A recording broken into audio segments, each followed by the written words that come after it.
지난 한 주간 동안 여러분의 기도 그 사랑 덕분에 일본에서의 교육자 수양회를 잘 마치고 돌아왔습니다. 아직도 귀에 일본말이 계속 맴도는 것 같아요. 아리가또 고자이마스.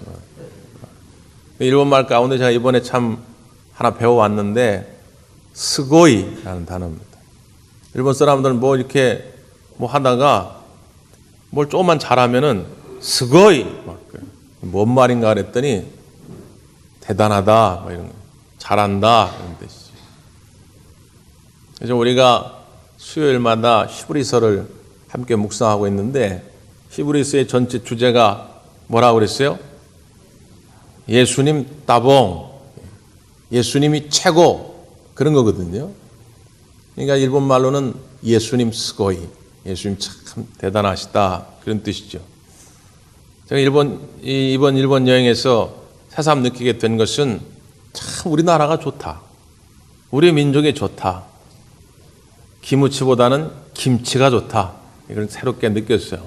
그리고 무엇보다도 우리 대광교회 성도들이 좋다.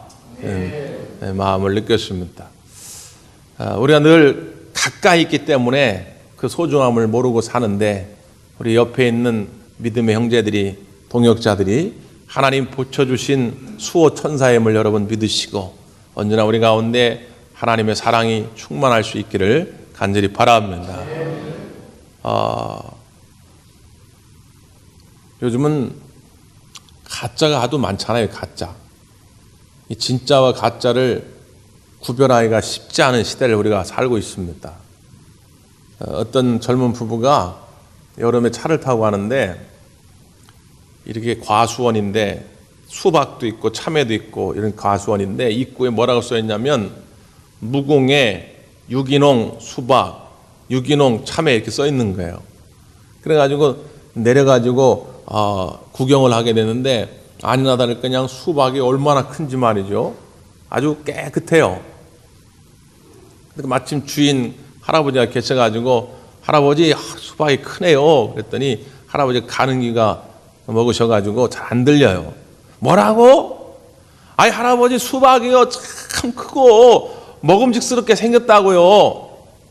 근데 할아버지 하는 말이 그럼 내가 농약을 얼마 치는데 그러더라는 거예요. 왜? 무공해 유기농이라고 해놓고 농약을 엄청 치는 거예요. 요즘 지난번 어떤 기사 보니까 일부러 유기농처럼 보이려고 농약은 쳐놓고 벌레를 잡아다가 벌레를 일부러 논답니다. 벌레를 약을 먹여가지고 논 다음에 얼마 안 있다가 죽게 만드는데 살짝 흔적만 남게.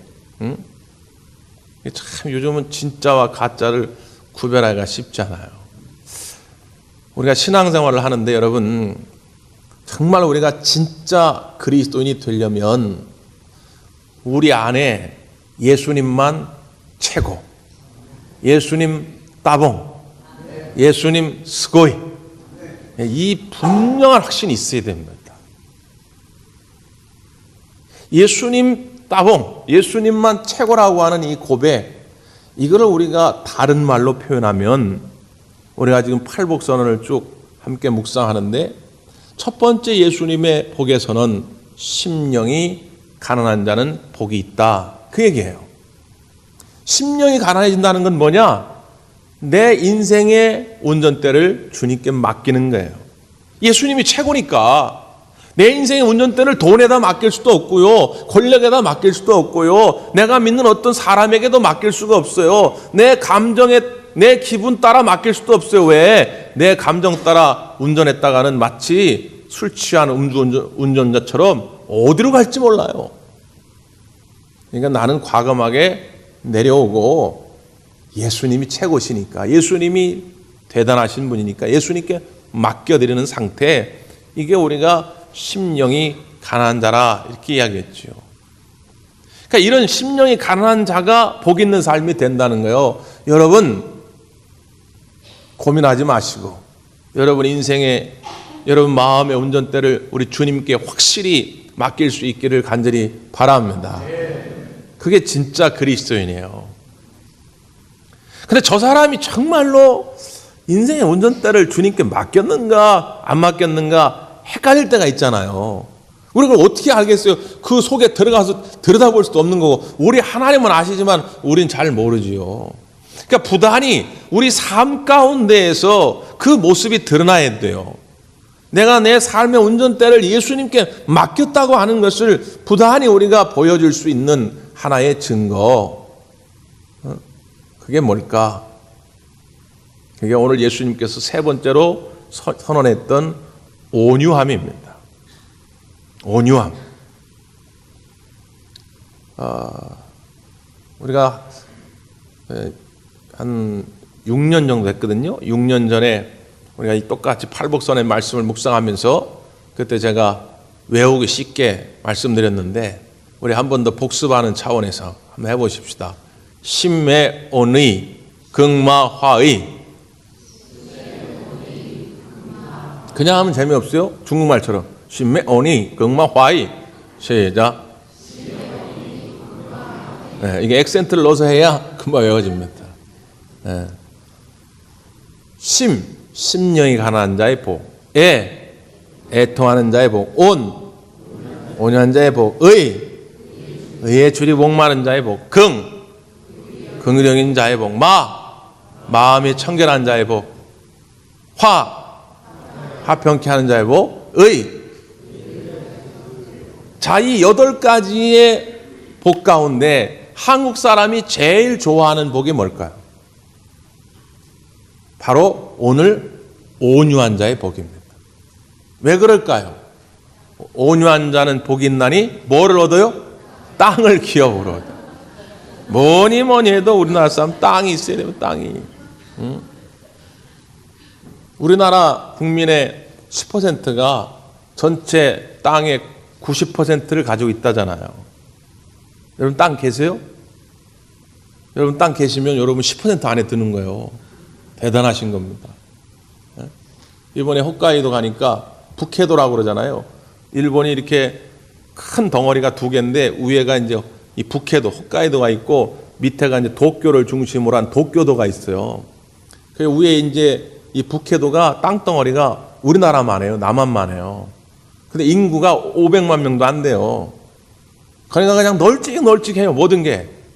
땅 가지고 싸울 일이 별로 없죠. 근데 우리나라는 요 조그만 땅덩어리에 5천만 명이 살아요. 빨리 통일돼야 되는데. 엊그저께 통일의 시작이 이제 밝혀졌으니까 하여튼 수년 내에 통일이 되지 않을까 생각이 들어요.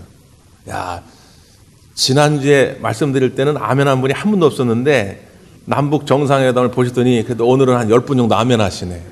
예, 가을에 또 이제 평양 가신다니까 가을 한 번 더 하고 나면 아마 한 절반은 아멘 하실 것 같아요. 예. 왜냐하면 엊그저께 이런 상황도 우리가 감히 상상도 못했던 일 아닙니까? 예. 여러분 계속해서 기도해 주시길 바라요. 근데 어쨌든 땅을 주신다니까. 여러분, 우리 하나님은 시건치 아니하시는 분입니다. 가짜로 말씀하는 분이 아니라 그 말이에요. 예수님께서 그렇게 될 것이다 그러면 그렇게 될 줄 믿습니다. 여러분이 땅을 주시겠다는 거예요. 이건 우리가 억지로 빼앗는 것도 아니거든요. 그냥 하나님이 선물로 주시겠다는 거예요. 어떤 사람에게요? 온유한 자에게. 도대체 무슨 말씀일까요? 먼저 우리가 온유함 그러면 예수님을 떠올립니다. 예수님. 우리가 흔히 그냥 인간적으로 생각할 때 온유라는 말은 따뜻할 온자에 부드러울 유자인데 마음씨가 따뜻하고 부드럽다는 뜻인데 요즘 같은 현대의 약육강식의 시대에서는 이런 사람들이 굉장히 무기력해 보일 수 있어요. 굉장히 무시받을 수 있어요. 비겁해 보이고 우유부단해 보이고 결단력이 없어 보이고 말이죠. 그런데 성경은 우리 예수님이 스스로 나는 온유하다라고 말합니다. 수고하고 무거운 짐진 자들아 다 내게로 오라. 내가 너희를 쉬게 하리라. 나는 온유하고 겸손하니 나의 멍에를 메고 내게 배우라. 그리하면 너희가 쉼을 얻으리라 말씀합니다. 예수님 스스로 온유하다고 하시는 이 말씀의 뜻이 뭘까요? 예수님이 비겁하신 분입니까? 예수님이 우유부단하신 분입니까? 예수님이 무기력한 분이십니까? 아니잖아요. 근데 예수님 스스로 온유하다고 말씀하신다 그 말이죠. 아, 그렇구나. 온유라고 하는 것은 단순히 지식의 힘이 없고 물질의 힘이 없고 체력의 힘이 없고 권세의 힘이 없어가지고 비겁함에 재주가 없고 능력이 없음에 패배하는 그런 모습을 말하는 것이 아니라 있음에도 불구하고 하나님의 본좌에 계셔야 할 분임에도 불구하고 천지를 창조하시고 천지를 운행하시는 능력과 힘이 있음에도 불구하고 예수님은 그 모든 것을 마치 없는 것처럼 여기셨다는 거예요. 그래서 십자가를 지셨다는 거죠. 기독교의 이 신앙, 기독교의 교리를 그래서 세상적 관점에서는 도무지 이해할 수가 없어요. 예수님 시대나 지금에도. 예수님 시대에 많은 사람들이 그래서 예수님을 조롱했거든요. 네가 어떻게 하나님의 아들, 네가 어떻게 메시아냐, 네가 정말 구세주라면 어떻게 십자가를 지고 죽을 수가 있느냐 말이죠. 이해가 안 되는 거예요.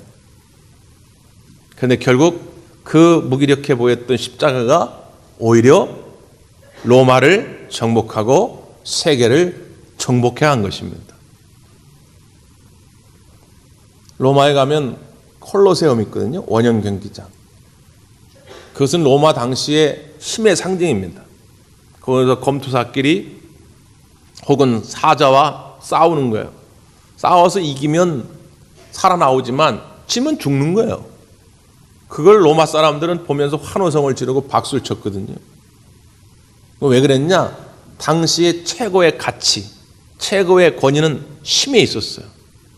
우리가 영화에서 보듯이 스파르타, 막 체력, 아니면 헬라의 철학, 지력, 이런 힘이 있어야 그 사람은 참 성공한 사람이고 현자고 능력 있는 사람이다. 인정해 준 것이죠. 그런데 지금 그 로마 유적지를 가보면 콜로세움 한가운데 뭐가 서 있느냐? 십자가가 서 있습니다. 그토록 그 당시 사람들이 무시했던 그 십자가. 그런데 그 십자가 앞에 로마의 체력도, 로마의 재물도, 로마의 지력도 결국 무릎을 꿇을 수밖에 없었다는 거죠. 예수님을 잡으러 온 대제사장 종이었던 말고 베드로가 그냥 열받아가지고 그냥 칼을 꺼내가지고 귀를 확 잘라버렸는데 예수님이 그 귀를 붙여주시면서 베드로에게 베드로야, 칼을 쓰는 자는 칼로 망하게 될 것이다 말씀합니다. 이것이 예수님의 온유함이라 그 말이에요. 그런 힘이 없어서가 아니라 십자가를 얼마든지 치우고 원래 예수님의 자리로 갈 수 있음에도 불구하고 인류의 모든 구원의 역사를 위해서 예수님은 친히 십자가를 지기로 결단하신 것입니다. 이 예수님의 온유함이 우리 가운데 있기를 바랍니다. 그냥 힘이 없어서 그런 건지 아니면 정말 온유함으로 그런 건지 구별하는 아주 좋은 분기점 되는 방법이 하나 있어요. 그것이 뭐냐면 힘이 없어서 그런 거는 이게 오래 갑니다. 뒤끝이 오래 가요. 너 두고 봐라. 내가 힘이 생기면 그때 내가 너를 이겨주마. 너를 망신주마. 내가 반드시 복수하리라. 이건 지금 힘이 없어가지고 당한 거예요. 온유한 사람은 그게 아니라 지금 내가 당했어도 졌어도 마음속으로 그를 축복합니다. 그 진 것이 아픔이 아니라 내겐 기쁨이 돼요. 이게 진짜 온유함이죠. 그래서 성경은 이게 선천적으로 얻어지는 것이라 말하지 않습니다. 갈라디아서 5장에 보면 성령의 9가지 열매 가운데 이것을 언급하지요. 사랑과 희락과 화평과 오래 참음과 자비와 양성과 충성과 그리고 온유와 절제 이렇게 말합니다. 다시 말하면 이 온유함은 선천적으로 생겨나는 성격을 말하는 것이 아니라 성령께서 우리 가운데 임할 때에 나타나는 성령의 열매라는 거죠. 예수님께 내 마음의 운전대를 맡길 때에 드러나는 내 인격의 열매라는 거예요. 그래서 헬라 원문 성경에 보면 이 온유라는 말을 프라우스라는 단어를 씁니다. 당시에는 이 단어가 어떨 때 쓰였냐면 말이 필요하잖아요. 군사용어로든 농업용어로든 말이 필요한데 말을 야생에서 데려오면 이 말이 말을 안 들어요. 오른쪽 가자면 오른쪽 갑니까? 왼쪽 가자면 갑니까? 안 가요. 날쌘니다. 뒷발로 차고 심지어 입으로 물고 그러거든요. 그럼 조련사가 나섭니다. 어떤 말은요 한두 알만 해도 돼요. 근데 안 되는 말은 1년이 걸리기도 하고 2년이 걸리기도 합니다. 근데 조련사가 인내심을 가지고 훈련을 시켜요. 그래서 뒷발질할 힘이 있는데도 뒷발질을 안 해요. 물 수 있는데도 불구하고 안 물어요. 오른쪽 가자면 오른쪽 갑니다. 왼쪽 가자면 왼쪽 갑니다. 그렇게 다스려진 상태, 이게 프라우스입니다. 우리가 남 욕할 수 있어요. 승질나면 때릴 수 있어요. 뒷발질할 수 있습니다. 그런데 성령께서 내 안에 들어오시니 성령이 나를 다스리시니 안 하게 되는 거예요. 욕을 하고 싶어도 내 속에 계신 성령님이 그걸 싫어하니까. 뒷발질해서 저 인간 저거 망신 주고 때려주고 싶어도 성령께서 그걸 싫어하시니까 다스려지는 거예요.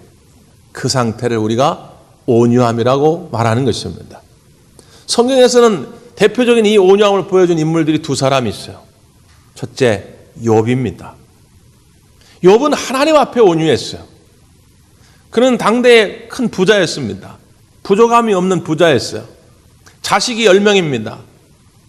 얼마나 행복했는지 몰라요. 절세 미인을 아내로 두었습니다. 그 아내와 자식들과 아주 행복한 삶을 살았는데 하루아침에 이게 다 사라져 버렸어요. 사람이 병들어도 사업에 망해도 사랑하는 사람만 옆에 있으면 좀 버틸 힘이 있는데 그 아내마저도 그 모습이 실증이 나가지고 남편을 저주하고 하나님을 원망하면서 떠나버렸어요. 아무것도 가진 게 없습니다. 그런데 그 순간 욥은 놀라운 고백을 하잖아요. 욥기서 1장 21절의 말씀에 내가 알몸으로 나와 싸운즉 내가 알몸으로 나와 싸운즉 내가 돌아가는 것도 알몸으로 돌아가리다. 주신 이도 하나님이시요 취하신 이도 하나님이시니 나는 오직 여호와를 찬양할지로다. 이게 온유함이에요. 하나님 앞에서. 그래서 1장 22절에 뭐라고 말합니까? 이 일로 인하여 욥은 하나님 앞에 범죄하지 아니하였다는 거예요. 하나님을 원망하지 아니했다라고 설명합니다. 여러분, 우리가 살아가다 보면 욥과 같은 일들을 만나게 되지요. 너무 억울하고 너무 속상하고 어떻게 이럴 수가 있는가? 하나님을 욕하고 싶고 하나님을 원망하고 싶은 그런 순간이 다가오지요. 그러나 그때일수록 하나님의 약속의 말씀을 꽉 붙잡고 우리 하나님을 신뢰해야 됩니다. 그래서 내 입술에서 원망이 터져나오지 않도록 그저 하나님을 나는 찬양합니다. 하나님이 나와 함께 할 것이고 하나님이 나를 회복시킬 것이고 궁극적으로 하나님이 나를 약속의 땅으로 인도해 줄 믿습니다. 이렇게 고백하는 상태, 이게 여러분 인간적으로 안 되죠. 아니 사업이 지금 안 되는데 무슨 감사가 나오고 내가 병들어 죽게 됐는데 무슨 기뻐할 수 있고 말이지. 사람들이 나를 조롱하는데 내가 무슨 평안할 수 있겠어요. 사람 마음으로는 안 된다 그 말이에요. 근데 성령께 나를 다스리실 때 심령이 가난한 자가 되었을 때 나를 온전히 주님께 맡길 때에 이런 고백이 터져나오기 시작한다는 거예요. 그러면 어떻게 해요? 땅을 기업으로 주시겠다는 거예요. 욥은 이런 것 같았으나 그 믿음을 지켜갈 때에 하나님이 갑절로 갚아주신 줄 믿습니다. 지금은 아닌 것 같죠? 여러분 좀 기다려 보세요. 온유한 자가 더 많은 것을 얻게 돼 있다는 거예요. 또 한 사람이 있죠. 모세입니다. 민수기 12장 3절에 치면에 그 어떤 사람보다 모세의 온유함은 대단하였다는 거예요. 그 12장의 사건이 어떤 사건입니까? 그의 형이었던 아론과 누이였던 미리암이 어느 날 나타나서 모세의 리더십을 흠집내기 시작한 거예요. 사람들이 참 치사하거든요. 리더의 그 리더십을 흠집내고자 할 때에 그가 어떤 것을 뭐 정책을 딱 펼 때 그 정책에 대한 불만이 있으면 그 정책을 얘기하는 게 아니라 다른 거 가지고 꼬투리를 잡아요.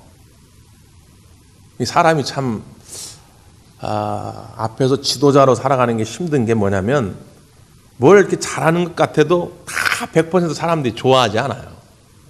이번에 남북 정상회담을 통해 가지고 전 세계 언론이 문재인 대통령에 대해서 극찬을 하는데 남북 정상회담에 이렇게 벌어지는 순간에 각 당의 표정들을 보여주는데 다 좋아하지 않더라고요. 싫어하는 사람도 있어요.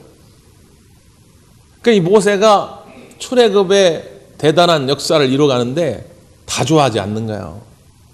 아론과 미리암이 야 너는 왜 아내를 구스 여인을 취하였느냐. 그 원래 아내가 십보라였는데 십보라가 죽고 구스 여인을 아내를 취했는데 이 구스라는 게 요즘으로 말하면 이디오피아입니다. 이디오피아. 흑인이에요. 흑인. 왜 흑인을 아내로 맞이했느냐 그 말이에요. 근데 말로는 그 아내를 흑인으로 맞이한 것 때문에 불평하지만 실제 그 마음속에는 뭐가 있냐면 야, 왜 모세만 지도자냐 그 말이에요. 우리도 하나님을 만났고 하나님 말씀을 들었고 출애굽하는 과정 속에서 우리도 고생했는데 왜 우리는 대접을 안 해주냐 그 말이에요. 그러니까 아론과 미리암이 모세에 대해서 시기와 질투심 때문에 백성들을 막 이제 부추기 시작하는 거예요. 막 불만을 막 일어나. 야. 그런데 성경은 모세가 뭐 거기에 대해서 불평하거나 그들을 미워하거나 그들을 해했다는 소개를 안 하고 갑자기 뭐라고 얘기하냐면 지면에서 모세보다 온유한 자가 없더라 이렇게 얘기해요. 그저 하나님께 맡긴 거죠. 그래서 하나님이 친히 아론과 미리암을 부릅니다. 너희들 왜 그랬냐? 하나님이 친히 아론과 미리암을 훈계하시죠. 그리고 미리암에게 징계를 내립니다. 아마도 아론보다 미리암이 이 문제의 주도자였던 것 같아요. 그러니까 미리암에게 징계를 내리시는데 나병이 발생을 합니다. 견딜 수 없는 고통에 시달려요. 그러니까 늦게서야 아론이 모세를 찾아오죠. 미안하다고. 우리가 잘못 생각했다고. 지금 우리 누이 미리암이 나병 걸려 죽게 생겼다고. 제발 좀 도와달라고.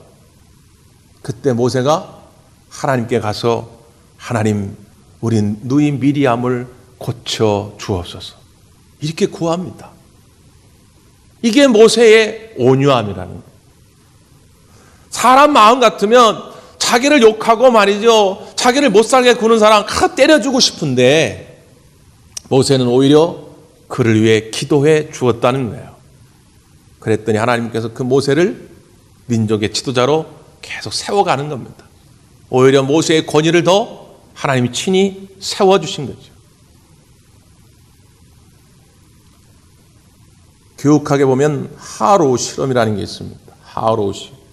하로우 교수가 어떤 실험을 했냐면 어미 원숭이인데요. 똑같은 원숭이 모양인데 하나는 쇠로 만들고 하나는 헝겊으로 만들었어요. 그리고 가슴에 우유병을 놓고 새끼 원숭이를 데려온 겁니다. 새끼 원숭이가 한 번은 쇠로 만든 그 어미 원숭이 인형에서 우유를 먹고 한 번은 헝겊에서 그 우유를 먹게 된 거예요. 그리고 그 다음날 다시 이제 새끼 원숭이를 와가지고 자유롭게 놔둔 겁니다.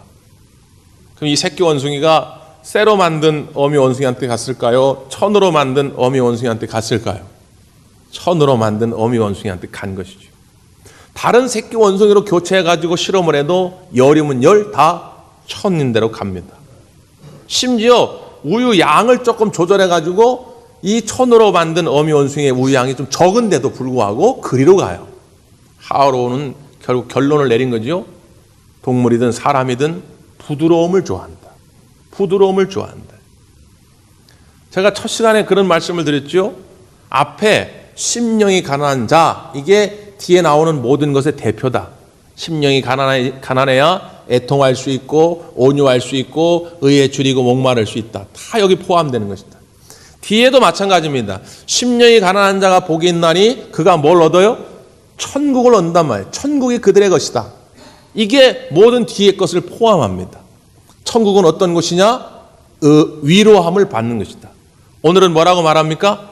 땅을 기업으로 얻는 것이다. 아, 그렇구나.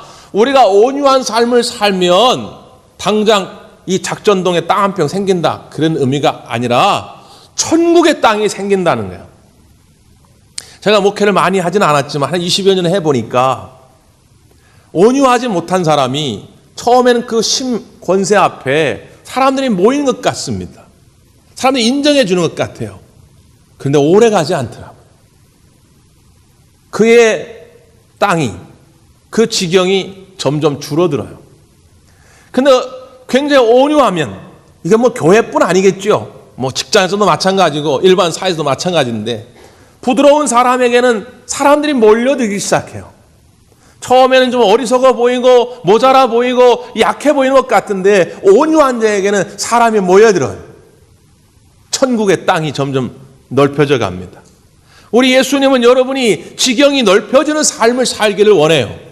시간이 지나면 지나갈수록 좁아지는 게 아니라 천국의 땅을 빼앗기는 삶이 아니라 천국의 땅을 얻기를 원해요. 여러분, 이 성경은 뭐라고 말합니까? 네가 돈 주고 사는 땅이 아니다. 싸워서 얻어지는 그런 땅이 아니다. 하나님이 주시는 땅이라는 거예요.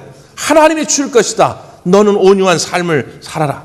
그러면 하나님이 책임지고 너의 지경을 넓혀지게 할 것이다. 교회에서, 사회에서, 학교에서, 이 민족 가운데.